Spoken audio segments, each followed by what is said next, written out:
Hi there, I'm Michael Hill with Canine Chronicle TV, and I'm here with Holly Leftwich for our series on Who Impacted You. So, Holly, let's talk about who was the person or persons that were most impactful in you as a dog professional. First and foremost, obviously my mother. Um, she, molded me on the breeding side. Like all of my standards are from her. You don't breed to a dog that isn't health tested. You never breed a dog that's not health tested. All its clearances. You never breed for money. If you don't have those puppies spoken for, you don't even have the litter to begin with. And just, basically molded me and ingrained that into me. Like as a person, like was she, do you see similarities between yourself, or was it kind of like a contrasting relationship? As much as we argue, I would say that we're similar creatures. Um, you know, Similar. Now that I'm, older and I'm a professional handler and everything, you know, she very much values my opinion. But I mean, she's who taught me structure. Like she and I most of the time agree on who the pick should be, just because, I have her eye for structure. And, that's something that a lot of handlers and breeders just don't have a hand on, sadly. So like shoulders are so important to me, and the layback, and most breeds call for like a 90-degree angle, and I've got to have that. Um, how did she get her foundation in dogs? How was she shaped? She was not allowed to have dogs as a child. She had horrible allergies, and she had a twin sister who got to have everything she wanted. So it became a jealousy thing. Her sister had a dog. So when my mother turned 18 and moved out, one of the very first things she did was she purchased a dog. And she actually had Siberian Huskies.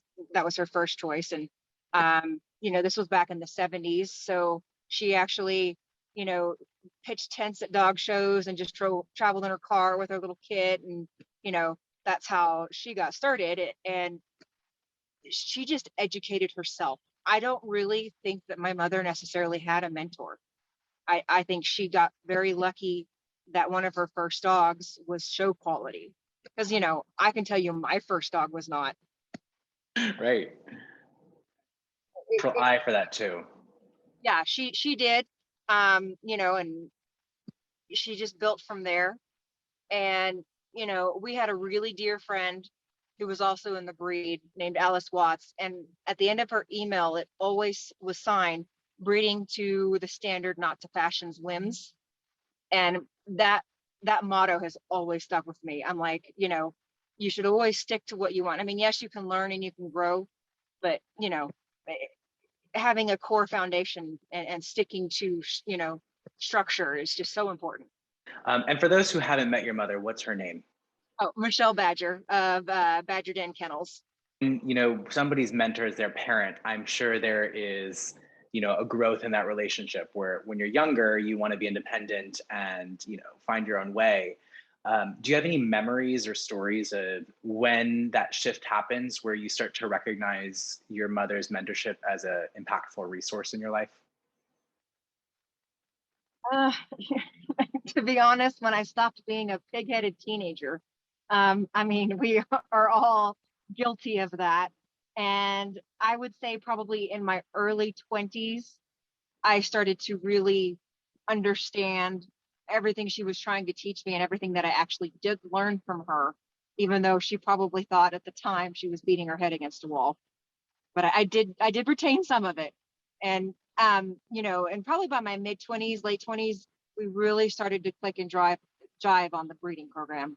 Like we just see things very similar, and we can have adult conversations, and go back and forth on what we do and don't like. I think now our biggest argument with the breeding program is what we're going to name a dog. And that's a really cool progression showing how that mentorship relationship grows and then augments and then kind of becomes a two-way street between you two. Oh yeah. That's a mentorship right there. And then I guess if, the other person, of course, is Michael Brantley. He's the reason that I am where I am today.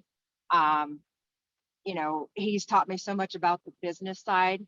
and the care of dogs and what to do in emergencies, and you know what to do if your truck breaks down, and just all of the little things that you don't learn unless you're working with somebody and traveling with them. And I worked for him for almost 5 years, and now we still travel together.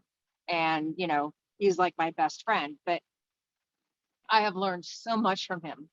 Like there are experiences that you just can't buy when you apprentice for somebody for years. What was your first impression of him? I always joke about my first impression of him because I want to say I was 12, and this is just Michael being human and a professional. And I looked it up. I can't remember the name of the judge, but anyway, it was one of my very first times in the ring, and I had a Siberian with my mom.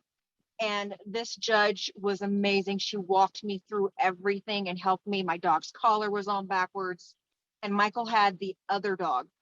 And she walked me through it so much that I beat Michael. And he was not happy. That is my first memory of Michael. But he was a professional. The only reason that I knew is because I happened to be walking with my mom behind him and his wife on their way back to their setup. Like he, never said anything unkind. He was just like, "Are you kidding me?" It, but it always cracks me up. That's my first impression of Michael. But he's just such an easygoing person. Like even that really didn't get to him, but he was still just kind of like, "Really?" But we've all been there. We've all been there. Would you describe your relationship with him now, as far as how that's developed over the years? It's become more of like a father-daughter, best friend type of situation. I mean, we do a lot of stuff together when we're home. We try to get coffee when we're both off together.